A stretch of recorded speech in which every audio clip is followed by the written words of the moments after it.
Good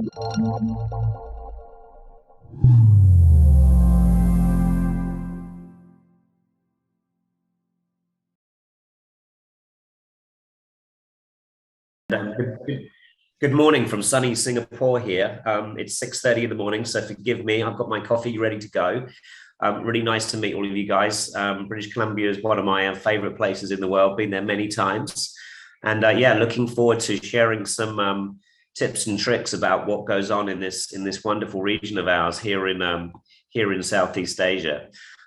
So, Ryan, that was a great introduction. I was going to cover some of that myself, but I don't need to. But as the name suggests, Asia Market Entry really is a business that, as I said, was founded to help technology companies expand into the region, whilst whilst companies could be at a distance without necessarily going whole scale investment in the region, to really de-risk that move, help build pipeline, help create that first channel, help win those first deals on behalf of enterprise software companies from all over the world. Because frankly, Southeast Asia is complex. It's big, it's wide, and it's kind of daunting for a lot of companies. And so this is what Asia Market Entry has done. I've only got one slide on the company just to give you some context about what gives us the right to be talking like this today.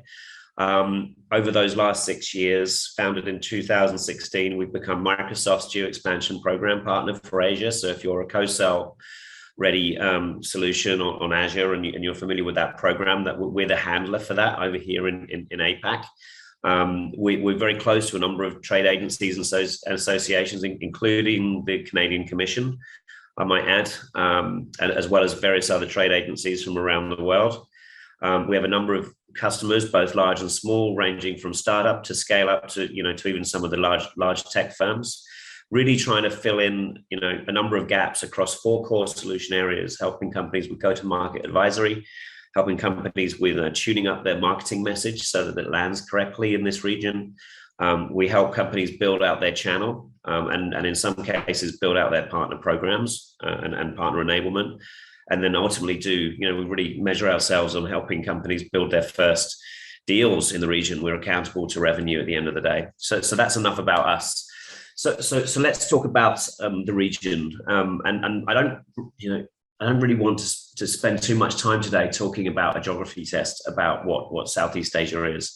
I'm hoping a lot of you will already know enough about Southeast Asia at a base level. But let me share some top stats about the region before we get into the practicalities of what you actually have to do to sign your first deal in region. That's going to be the context of all of this versus baseline things that you could probably find online yourself. I really want to share my personal experience of what you actually have to do to help win that first deal. So I've got a couple of slides on this alone. So, it's a very large region. It's actually the 5th largest economy in the world. There's two of the other top 5 are also in Asia, but we're going to focus firmly on Southeast Asia today, just to be clear. So we're not going to be talking about China or Japan, which you can see there in number 2 and number 3 position. We've got ASEAN in number 5, just behind Germany, but it will overtake Germany in the not too distant future.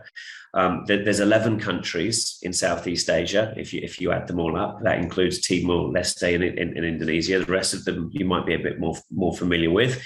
You can see on this little map here, Singapore, just nicely centrally located. It's only a small little red dot. It's about 25 kilometers high and about 40 kilometers wide. It punches well above its weight, considering it pretty much has become the headquarters for most of this region. But what you can see there is a pretty large landmass. It's about 4 million square kilometers, I believe. And really, it's going to be just a new frontier for many companies coming to this region. And because you've got a place like Singapore as the center of this region, it really is somewhat of an Asia light, shall we say, with a place like Singapore allowing you to do that. It doesn't have to be as daunting as it might look, although it has to be said, not all of these countries are as functioning as one another. And there's a pretty much of a mixed bag here in terms of the market opportunity that exists amongst all of them. With Singapore generally as the de facto HQ for many tech companies these days. And it's just a rapidly emerging population of just consumerism, really. And there's a great statistic I read last week, which was over 300 million people bought something online last year, which is a pretty amazing percentage considering the nature of the geography around here. And of course, we're really, really close to all of those other superpowers. Australia is not too far away. India is really close. China. And of course Japan up there as well. But Southeast Asia and Singapore in particular is often seen as the headquarters, the Asia headquarters, way beyond just the Southeast Asia region. So we should also just point that out, that whilst we're talking about Southeast Asia, Singapore is often seen as the center for Asia as well. And it's certainly the easiest place to do business, in my opinion, which is why I chose to move here and why I chose to set my business up here as well. So just in terms of some of those main players that are in this region, I've really shortlisted this down to 6 from my experience of where technology companies can see a realistic market. I've omitted some others which are just frankly a little bit too challenging for the majority of companies. Singapore hopefully just speaks for itself. It's a small market, but it's certainly the epicenter. Malaysia is a very strong area for financial services and also got a pretty strong industrial base and manufacturing. Indonesia is going to be a huge market in the not too distant future, just because of its sheer size. There's something like 250 million people in Indonesia, believe it or not. And through that, there's just a whole lot of startups and general industry in and around technology, which are thriving. Although I'm not going to lie, it's a quite a challenging place to do business as well. Vietnam, fantastic place for BPO operations and software development if you're looking to have coding done out in this region, as with the Philippines, I might add. And also Thailand should get a mention as well, because whilst it's possibly known for other industries, in my experience, Thailand has also shown itself as a good adopter of technology and always prepared to take on new solutions if they're presented to them. So in reality, these are the markets to really focus on out of those 11. I'm not saying there wouldn't be opportunities in the other 5, but they're going to be a little bit more challenging than these 6. So when I look at Southeast Asia from a business opportunity standpoint, these are the countries I certainly look at, generally in no particular order, because frankly, the order really is going to depend on the industry that you serve for the solution that you have. Okay, so that's all we've got on Southeast Asia. If anyone's got any questions around the actual region, I'll be more than happy to take some questions on the geography and whatnot. But as the title of the event today suggested, really today is about what do you actually have to do to sign your first deal in region. And there's going to be some Southeast Asia context here, and there's also going to be some baseline things that I personally feel that need to be in place in order to make this happen. And we've really split that into 3 sort of core pillars here. We've got market readiness, marketing, and partnering, sort of 3 core components of what I think makes a successful market entry. So let's just go through these one by one. We've got a few things on each of these 3 sections. So when we look at market readiness, one of the first questions I get asked a lot, and a bit of a myth, I think, for a lot of companies, and forgive me, obviously there's a wide and varied group here, but the big question is always, well, is Asia ready for my products? And this idea that Southeast Asia is generally been seen as a bit of a laggard, perhaps a technology adoption is not as fast or as rampant as it is in places like North America or Europe. And frankly, that's just not really the case anymore. There's no doubt that the whole region was a laggard, and it used to be very challenging to sell technology into this region. And one of the reasons it was challenging to sell technology in the region was because of just the cloud adoption and actually just government policy in terms of making cloud adoption accessible.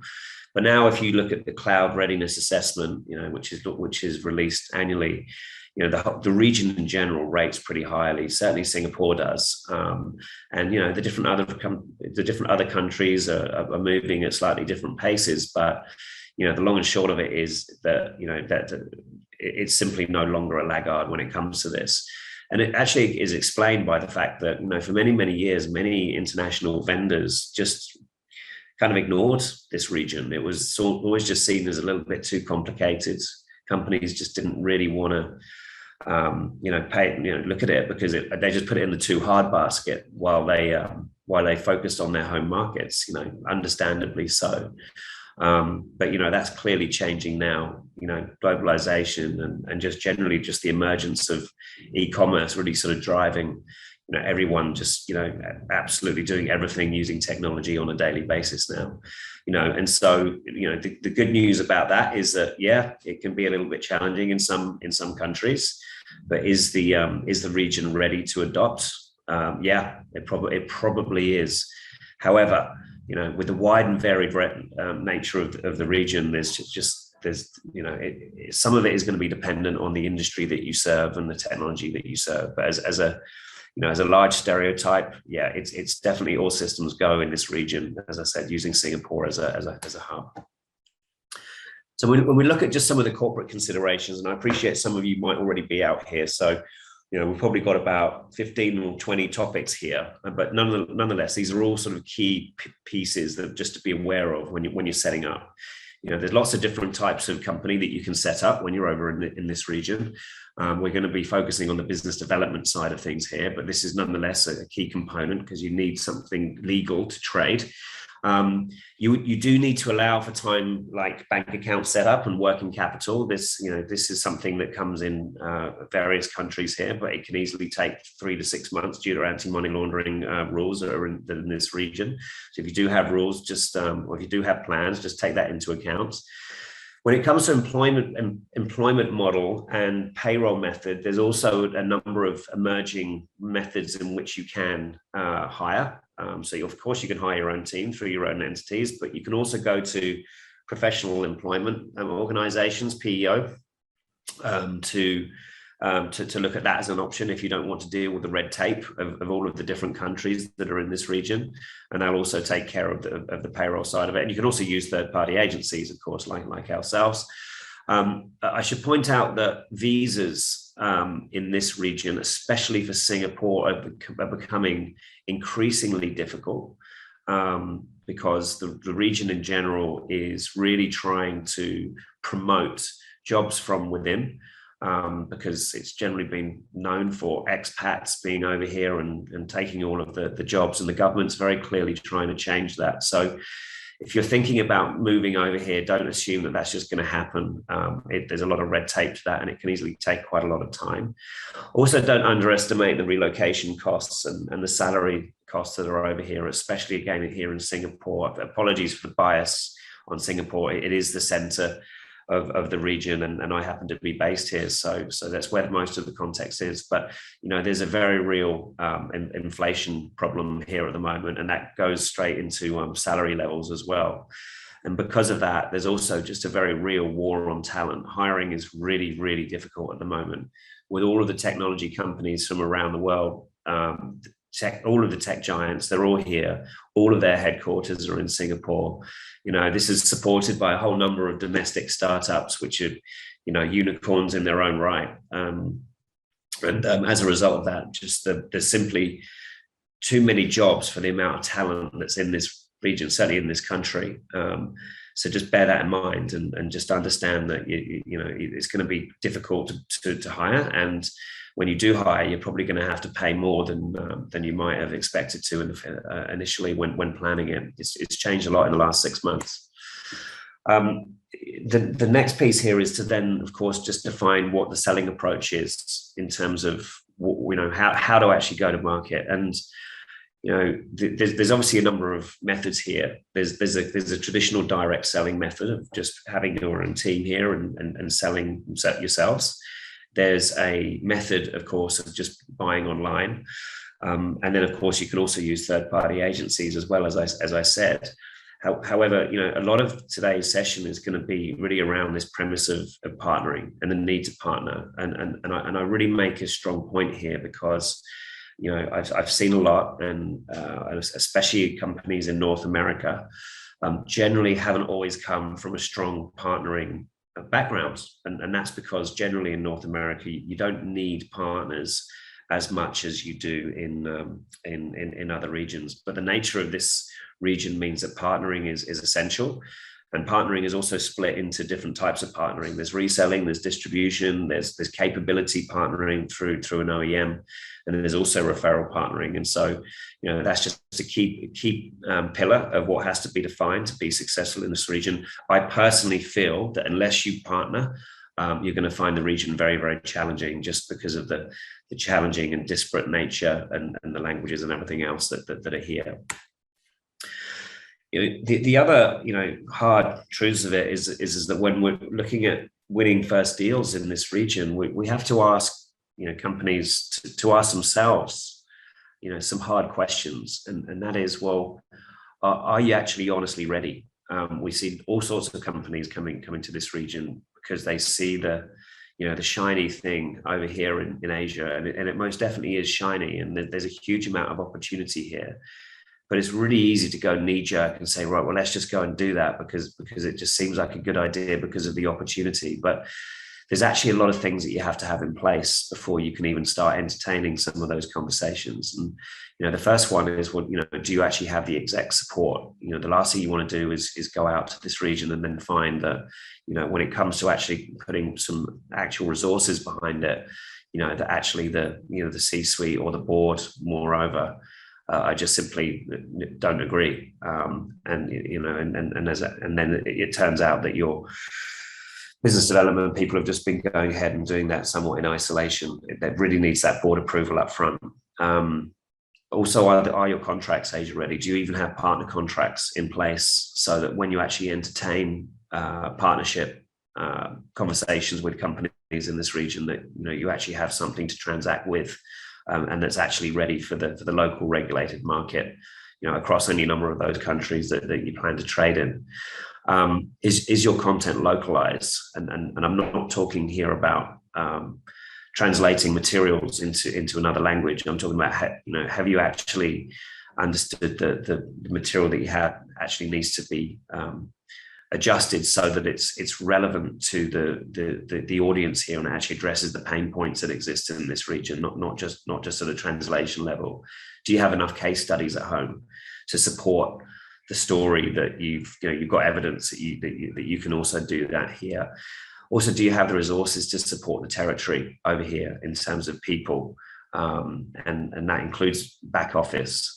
And also, will the Asia efforts impact other markets? We've seen that before, where people have been put in charge of their Asia expansion, and because it's so all-encompassing, we then find that other regions start to suffer because people's attentions are just focused elsewhere, and all of these things have got to be taken into account. On a product localization level, again, there's a bit of a myth here that, and we see a lot of this with companies coming over here, that in order to be successful in Southeast Asia, that you have to have your product localized into Chinese or any number of languages, and it's not actually necessarily true. There's a number of countries in this region with high English levels. I've got another slide in a second just to share. You need to really talk to your local partners to understand from them, do you actually really need to do this? But it's really going to depend on the countries that you're prioritizing, the industries that you're operating in, and also the types of users that you're targeting, white collar versus blue collar, for example. It's going to be dependent on what you do. But I can tell you that, for example, in pharma, in financial services, and healthcare in general, there's pretty high levels of English across the board. So you actually might find that you don't need to localize your product at all. And you certainly don't necessarily need to have it translated into Chinese, which a lot of people just seem to falsely assume. But of course, would it be advantageous for you to have a localized product in local languages? Of course, because your domestic competition will be here, and they probably do have it in local language. And if we look at the actual languages that are here, this is where it sits, and this is where the English proficiency level sits also across a global basis. This is from the EF report that came out last year. You can see Singapore ranks number 4 in the world in terms of English proficiency. It's actually the the national language. Well, there's 4 national languages. There's English, Malay, Chinese, and Tamil. You'll see that in Indonesia, it's Bahasa, Thailand, Thai, Vietnamese. Philippines, generally it's Filipino, but also English levels are huge there, which is why there's so many BPO operations over there. It's Malay in Malaysia, although again, English is also very high up there. You can see Malaysia number 3 in Malaysia there. Philippines is number 2, Malaysia is number 3, but they're also quite high on a global scale as well. As is, you can see there, Hong Kong, South Korea, India, and so on. And so, hopefully it just dispels the myth that, it's that difficult to do business here. Of course, there's going to be a local language, but, don't assume that you have to have it in that language. English is pretty strong, as I said, especially in certain industries. So then let's talk about some of the barriers to your first deal. So it's the time. You've got to be patient in this region. It takes a long time for companies to be convinced of solutions. There's lots of reasons to that. I'm going to talk about some of the cultural nuance around why it takes a long time to take time to the first deal, but it's largely down to the fact that buyers are generally risk averse and they want to make decisions by consensus and build trust. You've got some data sovereignty issues there as well in terms of where you might want to put your clouds, depending again on who you're selling to, whether you're selling to government versus other industries. But some setting up clouds in this region isn't always possible, and even the tech giants have only recently just started popping them up in all of the countries that they need to. So that can easily take some time. You also need to be aware and just sort of prepared to frankly be quite aggressive on your pricing, certainly to win your first deals. That bargaining culture that Asia is famous for is still alive and well. And whilst the it's getting a little bit easier on this front, there's just no doubt that companies need to come in here with somewhat of a mixed pricing stories, so that you've got tiered pricing for certain countries in this region. You can't have one price for Southeast Asia. It's not going to work. The spending power of each of those countries in this region are very, very different. And Singapore and Malaysia, I can walk to Malaysia from Singapore, but the spending power of each of those countries, are polar opposites. And so you just got to be really aware of that and account for that when you're coming into one Southeast Asia price list. Generally doesn't work. You're going to need one on a minimum, a sort of a 2-tier, possibly even 3-tier. Based on the kind of countries that are in this region. You also got to compete with the fact you've got a build versus buy mentality over here. So a lot of companies come over here with off the shelf. That's great. But remember, across the board here, largely dominated by the Indian system integrators, there's been historically just a real history of building their own solutions versus buy. And as a result of that, you're always competing with the big SIs. And you just got to face up to the fact that those big SIs who largely own wallet share within accounts in this region will always be trying to drive their own solutions or just building their own solutions on top of, SAP or whatever it might be. So, that's a very real threat, beyond your normal traditional competition, and you're always going to be fighting that. It's also a very vast geography and the sheer time that's required. I've only included Southeast Asia here, but if you start putting into all of Asia, it's just a very difficult place to get around, and average flight times are probably 5 hours just to get to, for me to get to Hong Kong, probably 4. For me to get to around Southeast Asia, probably looking at 2.5, 3 hours probably per flight. And even Australia is 8 hours and India is 6 hours. So everything's just a long way, and you really got to account for that. You can't just pop over somewhere for a meeting and then come back that day, and that just takes time, and you need to take it into account. IP theft is definitely a thing, certainly more so in China. There's very real stories over there, but since we're talking about Southeast Asia, we'll park that. But no doubt, I think it does happen also in Southeast Asia as well, but only in certain countries, and it certainly doesn't happen in Singapore. Singapore is one of the most secure when it comes to IP theft in this region. And you also just need to be aware that in order to trade and actually transact your first deal in certain countries, for example, Indonesia, you will need either an entity there or you will need to have a partner there to be able to trade. It's a mandatory requirement in certain countries. Not so much Singapore, but as I said, it depends where those deals are, and Indonesia is a prime example of that. I want to talk about just the support that you need to support this region to win those first deals. There's a number of people that you need to have on board back at home to be able to do this. Your C-suite needs to be on board because they need to be the sponsors and they need to approve things for first deals. It needs to be someone's job to actually own the pipeline that's coming from here. It's a different time zone. For me, this started at 6:30 in the morning. And you've got to take that into account when you're trying to do business development over here, especially if you're doing it remotely. You need to have someone dedicated to partners. As I said, we're going to talk about that in a bit more detail shortly, but that's a really important role in when it comes to this region. Someone from your sales ops teams is going to need to be responsible for doing quotes and contracts the best they know now. Someone's going to be responsible for doing demos, and that needs to be done in Asia office hours, not your office hours. And they need to know that they're going to be asked to do demos at a certain point in time. Marketing needs to be involved because they're going to need to help localize your content. Your professional services team is going to also need to be on board with the whole Asia piece because they're going to have to support partners on their first projects. Technical support is going to be involved because they're going to start having to deal with queries coming from the region, potentially out of hours, which might impact their SLAs. Your finance team is going to want to know about it because they're going to want, they own the expansion budget.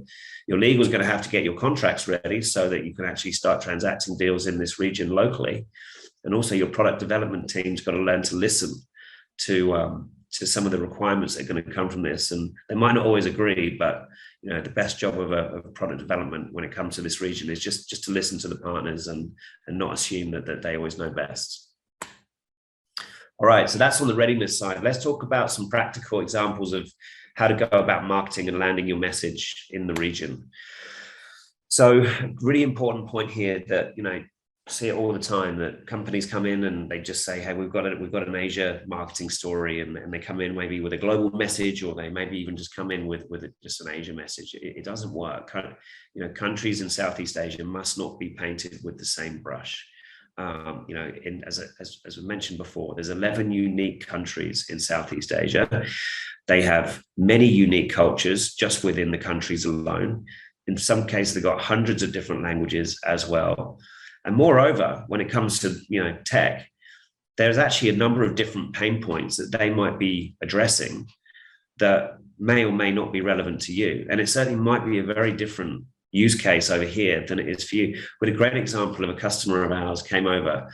They came over with a big warehousing solution, and the whole value prop was how it was going to save labor costs for warehousing, and it was going to, and all distribution, and how it was just going to be just a really big ticket item when it came to saving manpower in distribution warehouses in places like Malaysia and Indonesia.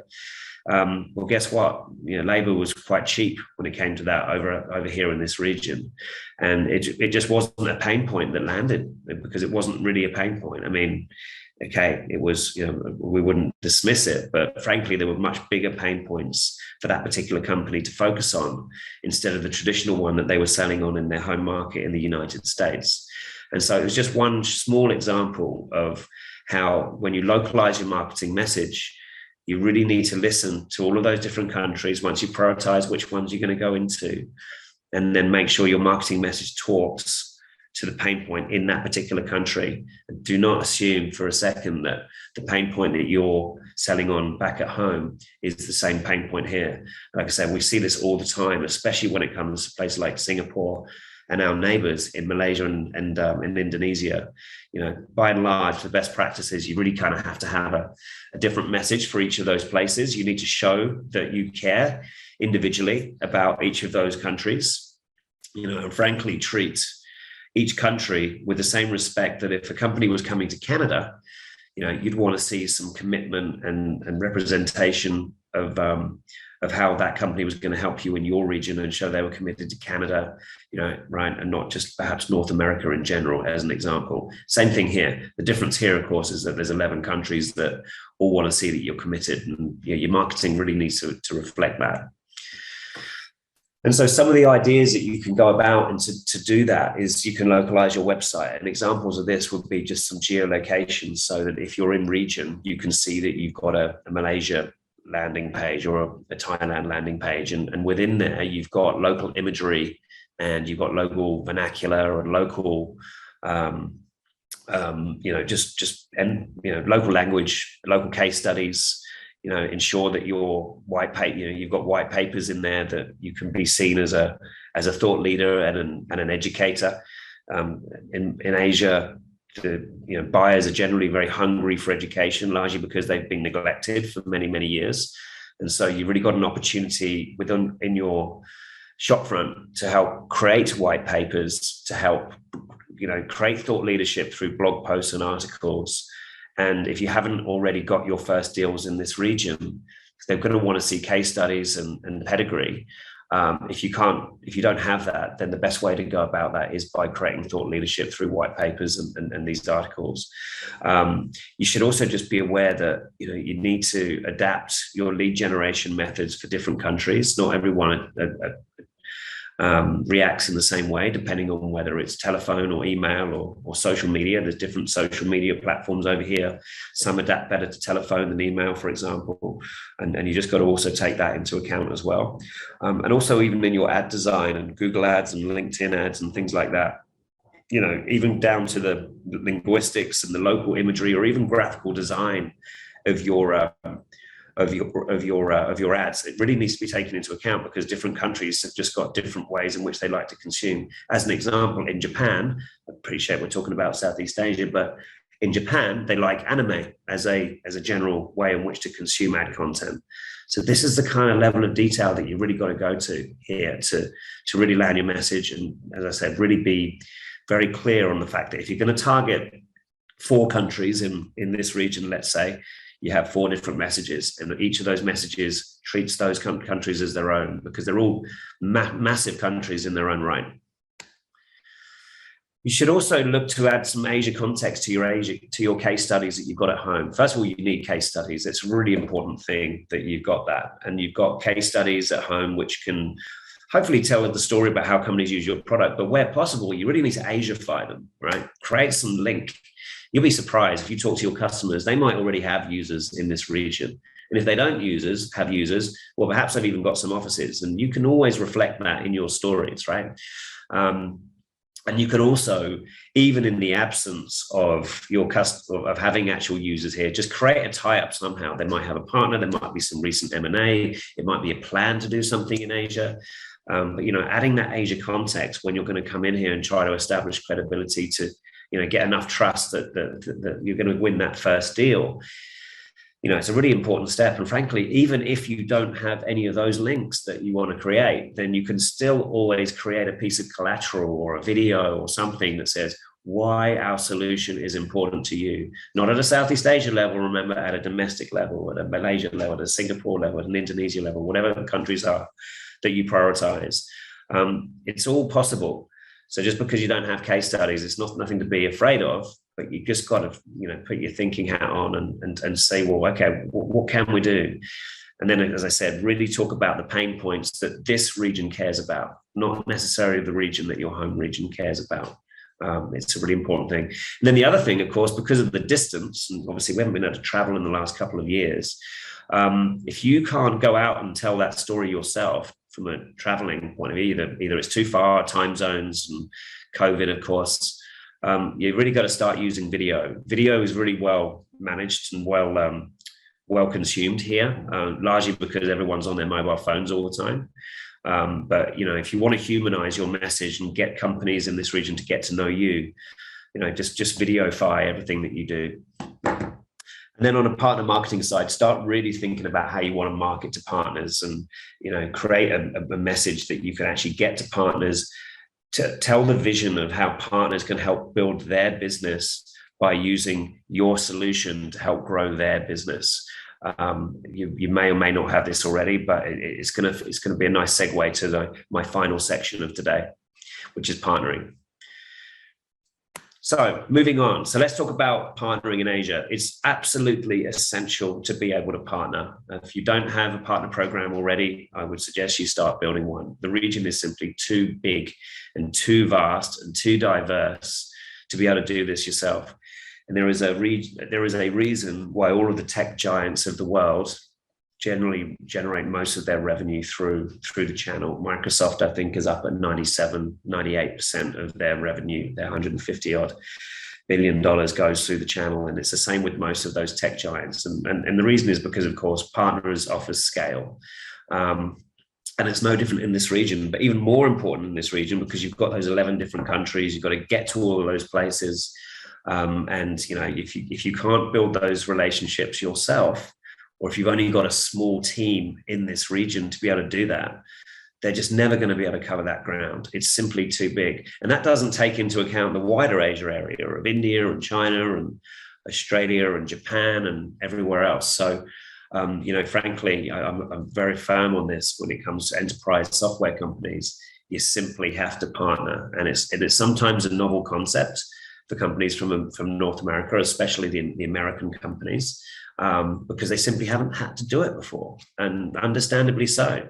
But in order to be successful, there's no doubt you can still do some direct selling as well, but you really have to do partnering alongside it, and generally hand in hand, as a joint effort, both direct and putting all revenue through the channel. We generally advocate for a 100% partnering strategy, unless companies can buy online. But there's also some key questions you've got to ask yourself on the readiness front. Do you have a partner program already? And if you don't, start building one, as I said. Do you have other partners elsewhere and can prove and show evidence to partners in this region that you've got proof of how companies have helped build their business in other markets, Europe perhaps? Europe's another great case where partners are required because it's similar in nature. Lots of different countries, lots of different cultures, lots of different languages. You sort of have to have partners in Europe as well. Do you have partner contracts? We covered that before. Do you have a clear partner discount margin framework and how you're actually going to charge on that? What enablement tools and collateral is available? Do you actually understand against each of the partners that you're targeting, how you're going to benefit them and their field sellers? At Asia Market Entry, we do a hell of a lot of work in terms of helping companies understand, how their solution is going to help their partners and moreover their salespeople hit their quotas. Quite a lot of incentive mapping and enablement mapping has to happen across any number of partners to be able to do that effectively. You really need to have some budget allocated to it because, of course, it's those partners that you're going to be doing events with across the region. And you've also got to have a way in which that if you don't do this already, you do need a way in which to track sales activity and forecasting. And, that's just a bit of the boring stuff, but all of these things have to be in place in order for you to make decisions for this region, especially in the early stages.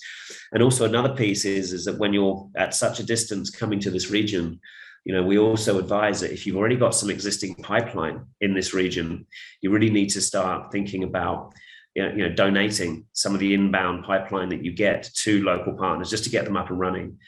Just really look at them as a way of which to build trust and just show some willingness to partner and give as much as you get. And also some questions about channel conflicts. As I said, across the nature of this region in Southeast Asia is that a lot of it is headquartered out of here in Singapore, and channel conflict is just a natural thing. You can't avoid it. I actually think channel conflict's generally a good thing because it means you've got a lot of partners that are trying to sell your stuff. However, you also need some pretty tight policy in terms of what channel conflict looks like and how you're going to handle that. And, that's something we can take offline if anyone wants to talk about that. But you just got to have the answers to these questions before you come into this region, basically.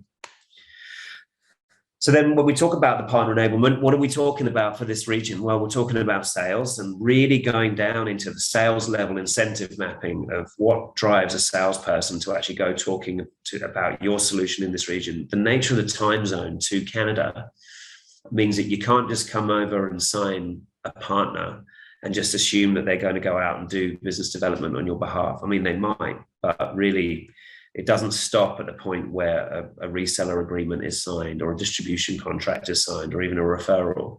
if they're out of sight, they're probably out of mind. And the only way you're really going to bring those partnerships to life is if you can really go down into the incentive level of what drives the individual salespeople within those partner organizations to meet quota. Same with the marketing. You've really got to make sure that you've got a clear path to ensure that they've obviously got the same sales tools as you. It's not just about doing a demo and presenting, what your solution does and what the capabilities are of your solution. That's not partner enablement. Partner enablement is bringing that to life in terms of helping combine it and build out bundled offerings with your partners so that you can both benefit. You get your new logos and you get your deals. Your partners might be able to bundle some managed services or whatever around it. And the only way to find out what those bundled solutions look like, you've got to listen. You've got to ask the questions, you've got to listen. And you probably find that each of the partners that you talk to have probably got a different thing that they want. So you've got to have quite a bit of flexibility and agility in there as well. And as I said as well, you also need to be able to listen. The product development team needs to really be able to listen to what the market requires, because the nature of the business over here is that they're all wide and varied, and ignoring that feedback could kill you. And then I think one of my last slides here before we wrap up for questions is let's talk about some of the cultural nuance of doing business in this region. You've got what do you need to do? Well, you need to visit a lot, that's for sure, if you haven't got a team here already. Relationships are really important here. And so they want to see you, and they want to see you committed. You need to be considerate of the strict budget cycles that are over here. This is some countries more guilty of this than others, but Japan, for example, is a really, really strict budget cycles, which some companies I've seen from North America just struggle with, but it's a real thing. Also, just be respectful of budget years. They're different, really, region by region. They're not all on a January to December time frame. I've got a small typo in here. There's two bullets in one there, but also be respectful of post-meeting entertainment over here. This is a really important one because, there's a lot of Muslim countries over here, and I've seen it a lot where people just assume that if we're going to go out to do post-event, we're all going to go for drinks and dinner and whatnot. It's not generally the right thing to do. It might be in Singapore, but in the surrounding regions, you've got to be quite careful of that and just be very respectful of the various religions that are in this region. It's generally not really about that, and you just got to take that into account and be cautious. Also, be prepared to use alternative chat tools. It's not just well, I don't know what actually you use in Canada, but certainly over here we live and die by WhatsApp. In other places around Southeast Asia we use Line. Of course, WeChat from China, that also feeds into the whole region. We've generally got them all on our phones. So just be aware that by the way, when you're creating relationships with many buyers in this region, often it's done over WhatsApp. Actually, I've got lots and lots and lots of examples where we've got deals done through WhatsApp messaging, because that's the way in which people like. As I said, it all comes down to mobile engagement, and people in this region just love mobile. And so get used to building relationships using chat tools. It's perfectly acceptable, and that could even be to C-suite of your prospective customers. Certainly my preferred way to also engage these days is because it's so indoctrinated into the region in general. Also, a really important one: organize your meetings in Southeast Asia time zones. This wasn't a dig at BC Tech, I promise, because it was 6:30 in the morning for me. But I have seen it a lot where companies will come and they'll just from a distance, they want to organize a demo at 7 o'clock at night, or they want to do it at 7 o'clock in the morning. It's generally not okay to do that. You're trying to sell your solution into this region. Be respectful of it. If anyone's going to be taking time out, it really needs to be the company that's doing the selling, not the company that's doing the buying. Also, from a dress code point of view, generally it's business casual over here, just for the record, and the reason for that is simply because it's hot. And it's perfectly okay just to come here with polo shirts and maybe not shorts so much, but you can generally go pretty easy on that because of the heat. It's 32 degrees every single day of the year, 32 degrees Celsius, I'm saying, here in Singapore, and I could probably predict the weather here for the next 1,000 years, such is the nature of it being on the equator here. Another important point is that when you're meeting people in this region, you also really need to, and this goes for digital online meetings as well, make sure you clarify whatever you were saying, especially the important points on email. As I said, whilst English is pretty prominent, you also just got to be aware that not everyone speaks fluent English. And as I said, in Singapore alone, there's 4 languages that people do speak, and some will be better at others than the others. So when you've got something really important to say, follow up with an email and just hammer home that point so that nothing's lost in translation. Also pay attention to body language. There's a very hierarchical sort of rank and file here, and you really need to just be watchful of what's actually going on in the room, because just because of what you're hearing, it doesn't necessarily mean that's what the reality is, such as there'll generally be one person that everyone's looking to in that region, and they might be squirming a little bit, and you just got to watch that and just navigate it appropriately when it comes to actually addressing whatever those concerns are. So just keep an eye out on that, both online and also in person. And if there's anything to address, generally the best place to address that is either offline in a social setting, or for that matter just on WhatsApp. So say, hey, how did you think that went? Saw you might have been a bit uncomfortable, but do it at a one-to-one level. Don't do it in a meeting setting. It won't go down well. And also, lastly, don't get too frustrated when people don't speak up. When we're doing events over here, in Asia, we're famous for just really not asking questions, and it might look like the audience is not engaged. Same in meetings. It's not the case. Everyone's always listening. They're always taking it on board. But you really just need to just be patient with the fact that just because people aren't asking questions, it doesn't mean they're not interested. It's probably because they're shy and just don't want to speak up in front of their boss. And your job is to help make it easy for them. In the case of an online event, use polling, for example, so that it's nice and invisible and just easy for people to do. And as I said in that last point there, just get used to building relationships using chat tools. Okay, this is my last slide. I'm going to wrap up here, so right on time. If any of this is of interest to you, I'm happy to take some questions here in the last 10 minutes. That's our website if you want to have a look at more of some of these blogs and insights that we have. That's my Calendly link if you want to set up a discovery, if any of this is of interest to you. And then I've also just included some assets here which are available from the EDB. EDB is the Economic Development Board of Singapore. It's a close partner of ours. They help try to promote companies expanding into this region. These links do not work. These are just screenshots, but I just thought I'd share with you what's available. And if you go to the edb.gov.sg website, they're all available to download online. And I have to say they're great. A lot of the content that I presented today came from there. And if anyone needs any help with any personal introductions there, I'd be more than happy to assist as well. So on that note, Brian, I'm going to stop at that point and take some questions. Apologies, I haven't had a chance to look at the chat window yet here because I've been talking non-stop, but hopefully that was helpful.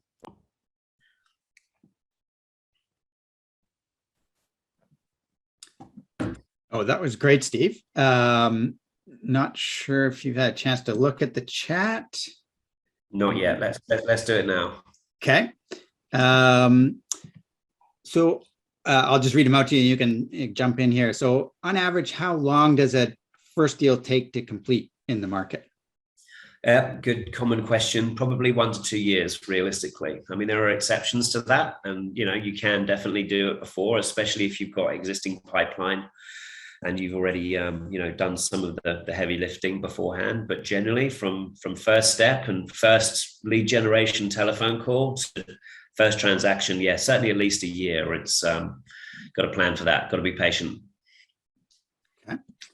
And is there a benefit of going into more obscure Southeast Asian markets where there's less competition, or is it just too difficult? That would depend on what your solution does. There is definitely a too difficult component to a lot of the rest of the region.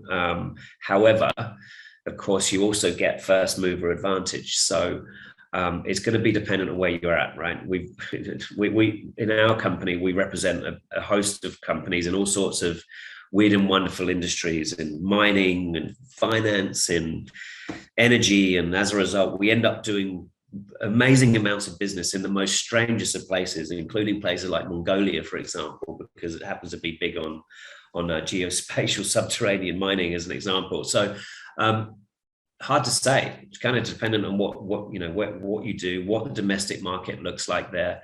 It might be that you find some absolute gold in those places, and one thing you can't do is you can't discount it. But what you really need to do from a country prioritization standpoint, you need to score it.